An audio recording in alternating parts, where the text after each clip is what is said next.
好啦，59蚊台同119台嘅朋友，多謝你哋吓。咁就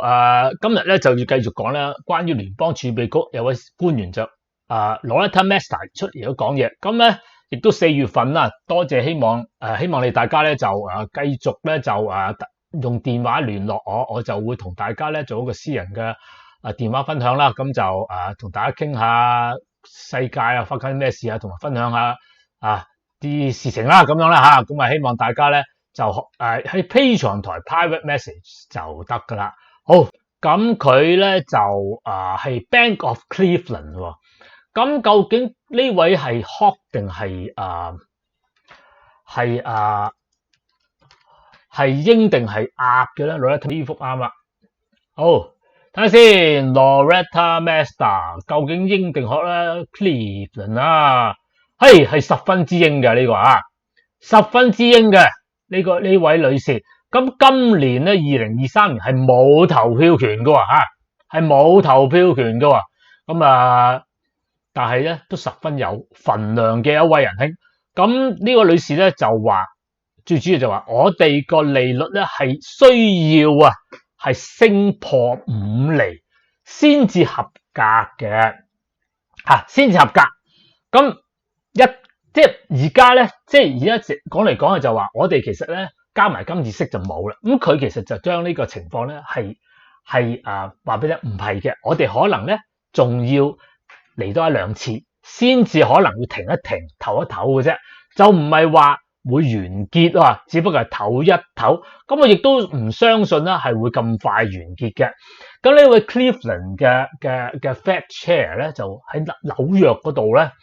就講嘢咯。咁就話咧，我哋一定要再加息嚟到打通脹。佢話我哋究竟準確地，我哋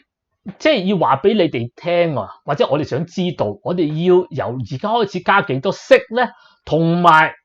即係幾高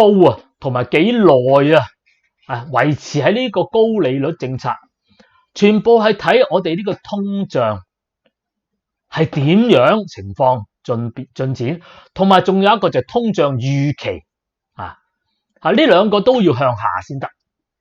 兩樣嘢，首先通脹要落，同埋通脹預期都要落咁佢話再加多樣，佢話 depend on how much demand is slowing, supply challenges are now resolved。佢講到幾樣嘢嘅，一個就係話我哋維持幾耐幾高咧，就睇一睇究竟呢一個需求係放慢得幾多，因為而家仲係未足夠。咁佢話咧有好消息就係咧嗰個 supply 咧個挑戰咧，即係供應嘅挑戰咧，已經係搞七七八八啦，幾好啦，冇乜呢個咁嘅供應嘅短缺啦，而嗰個價格嘅壓力亦都係緩緩咗落嚟。咁最主要就係個油價嗰度落咗啫嘛。其實講嚟講去，油同天然氣落啫嘛，其他嘢係冇乜落嘅，食物嗰啲你冇落噶嘛。好啦，咁就3月嗰次咧就加咗25點子咁而家就去到4厘7半至5厘啦。如果佢話一定要過5厘，去到5厘幾咧，就一定加多一次息㗎。最少係咁呢位就唔係 voting member， 佢冇投票㗎咁就佢就話喺我嗰個預計之中咧，如果要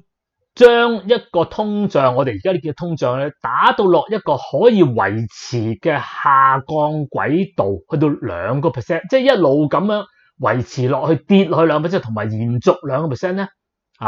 同埋令到我哋呢個通脹預期咧係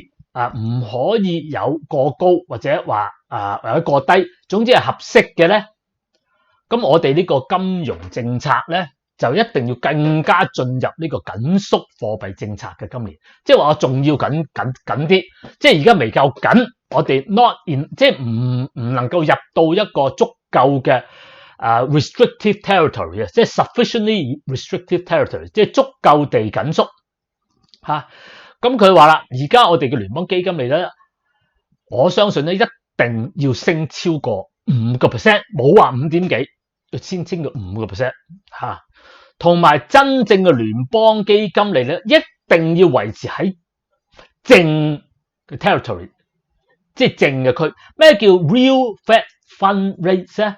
就係當你個聯邦基金利率減去通脹咧，係要正，即係如果你聯邦基金係咧5嘅話咧，通脹又要 below 5啊。咁不但止喎，呢個通脹仲要，即係其實佢講嚟講去就係話，我嗰個聯邦基金利率一定要高過通脹率。咁通脹率佢哋預計要幾多？就係2。咁聯邦基金利率咧就一定要高過2啊。咁如果你嘅通脹係6嘅話咧，我聯邦基金率就要6噶啦以上，否則嘅話我不能夠達到一個真正嘅聯邦基金率係正嘅啊。咁佢今次講嘢咧，係喺呢個 job opening 嗰次咧，就係因為新增個呢啲職位空缺嗰度咧，即係新增職位喺度咧，係1000萬以下係公佈咗嘛，係呢個數公佈咗之後講嘅喎。呢個咁嘅低過1000萬嘅 job opening 咧，係2年以來第一次嘅喎。咁就係話咧，佢好開心見到就係因為呢個就係咧，係見到咧呢個咁樣嘅勞工市場咧，就真係咧好似有放慢嘅跡象啦，放慢跡象啦。好啦，嗱咁講完佢之後咧，回應佢咧就係紐西蘭央行嗱，再要講多次啦，因為點解呢個紐西蘭做嘅嘢實在係咧係令到市場好詫異啊！咁紐西蘭央行咧配合埋 Master 之後咧，即刻彈出嚟就話好啦，50點子加幅，而家去到5厘2半喎嚇。咁就係話啦，我哋呢個委員會紐西蘭央行咧係全體同意咧，我哋呢個 OCR 咧呢個 rate 咧係一定要達到一個水平咧，先至可以咧唔知動未喎，去將呢個通脹同通脹預期打低嘅喺呢個中線嗰度。佢話通脹仲係太強、太高、太耐，同埋嗰個就業情況太緊張啦，係不能夠延續嘅。嗱，講嚟講去都係講呢幾句嘢。咁但係喺紐西蘭嗰度咧，其實咧有啲嘢已經出現問題㗎啦。央行就喺度講，我一定要將通脹打落1至3厘，但係經濟方面減速咧已經係明顯睇到㗎啦，係各方面都睇到。有時喺樓價嗰度係下跌咗㗎，一路今年咧一路係跌緊嘅，同埋呢個商業信心咧係自從1970年以來嘅 business confidence 係咁低位喎，已經係達到啦197年以來最低嘅位㗎啦。咁其實紐西蘭嗰邊咧，通脹嗰度打得佢哋好殘嘅，但係佢都要加，因為實在太高通脹，但係個就業市場亦都太緊張，真係搞唔掂。佢就話，亦都睇到一個好高嘅機會啊，越嚟越高嘅機會咧。呢個咁樣嘅嗰個 demand 係減慢咗咁就而個 supply 咧，其實咧亦都咧係變咗係即係供應係多咗啊，而 demand 亦都減少咗嘅。佢係明顯係睇到嘅。咁佢話如果佢係睇到呢個咁嘅 demand 係繼續咁弱落去嘅咧，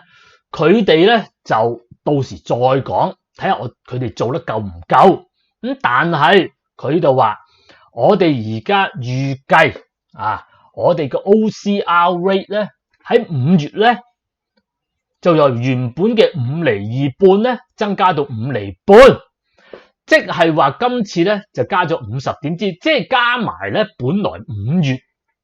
要加嘅。嗱，大家要知道佢今次加息咧，其實全世界以為要加25點子啫，但係佢而家突然間咧就將5月嗰次加息咧就今次加埋，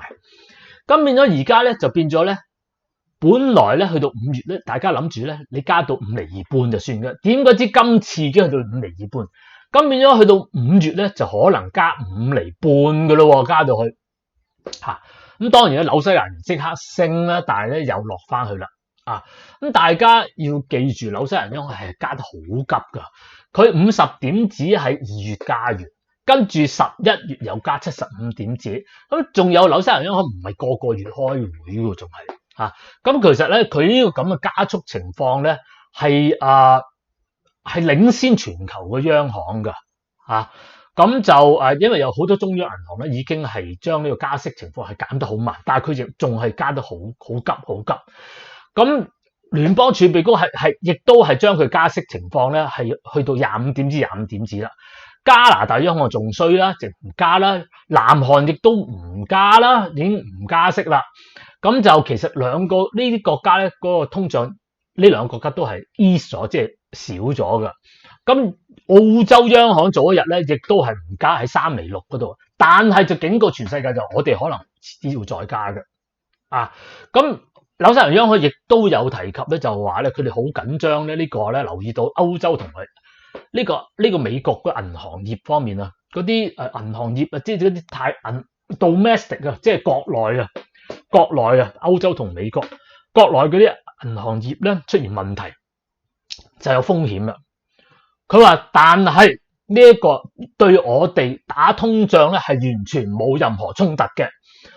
同埋即係佢話，我哋一定要分開嚟講，我哋維持金融體系穩定性同埋打通脹係兩碼子事，我哋唔可以混為一談。金融不穩定，我哋有另外方法做，但係打通脹係同金融穩定係唔可以一齊嚟到同一個論調講嘅，即係我唔可以用息率係去打兩樣嘢，即係你冇理由又打通脹又要即係銀行穩定，係用乜同一招即係話兩樣嘢我哋係不同嘅工具嘅，即係話好啦，呢次嗰個決定咧，其實咧就明顯睇到紐西蘭咧係繼續會加息㗎繼續會加息，同埋咧未來咧嗰個息口咧可能就有機會咧係可能一路衝上去5.5厘係而家嘅底線嚟㗎啦，就比起上一個月咧係更加高嘅大家明唔明白？再睇一睇啦。好啦，咁佢繼續講啦，佢就話而家我哋呢個委員會或者係央行咧係十分之舒服嘅因為我哋而家啲借貸利率咧就適合嘅，對啲公司同埋啲 household。咁因為我哋不但只係要應付你哋啲商業同埋你哋啲 household 啦，啲業主啦，我哋仲要應付通脹，所以而家呢個息率係適合嘅。佢就話咧其實咧我哋唔可以話即係話淨係睇住啲 business household 咧就唔打通脹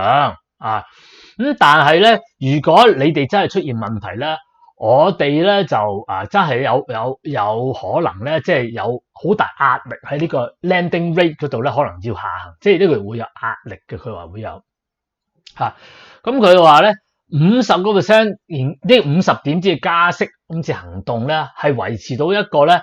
係你哋能夠應該係呢啲商業同埋啲 household 係可以應付到嘅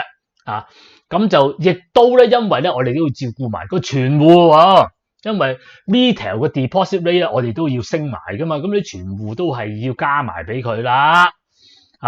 咁其實咧喺今次開會之前咧，好多人咧都話咧紐西蘭已經加息加到 peak， 已經 peak 咗嘅咁但係未來咧就應該5月仲會加，即係未 peak 嘅好啦，咁就另外咧，佢都紐西蘭央行再估計咧，佢哋會有經濟衰退會出現嘅，喺第二季開始，即係4、5、6月咧。咁就會令到咧佢哋經濟咧係會突然間失速會意外地咧令到佢咧就會收縮得好快一路去到咧就12月，即係6月打後咧就可能會有好多問題出現噶啦好啦，咁就話咧佢話總括嚟講我哋結論就係咧個 demand 而家咧即係個需求仲係咧繼續係高過嗰個經濟方面嗰個輸出嘅，即係 demand 高過 supply 好多，所以咧我哋嗰個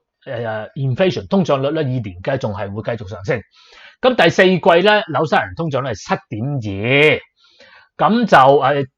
月嗰陣時估計咧就會喺2023年尾咧跌到落 5.3， 但係都高過佢哋嗰個利率就係即係佢哋個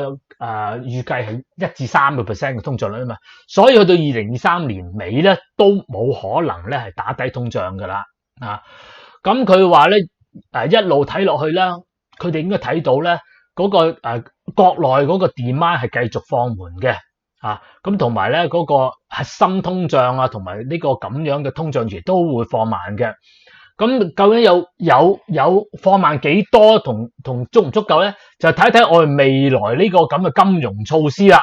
先至決定到喎。咁咧即係好簡單咁，即係乜都唔知道咯。而家好啦，咁啊講到呢度啦，又要休息下啦喎。多謝各位。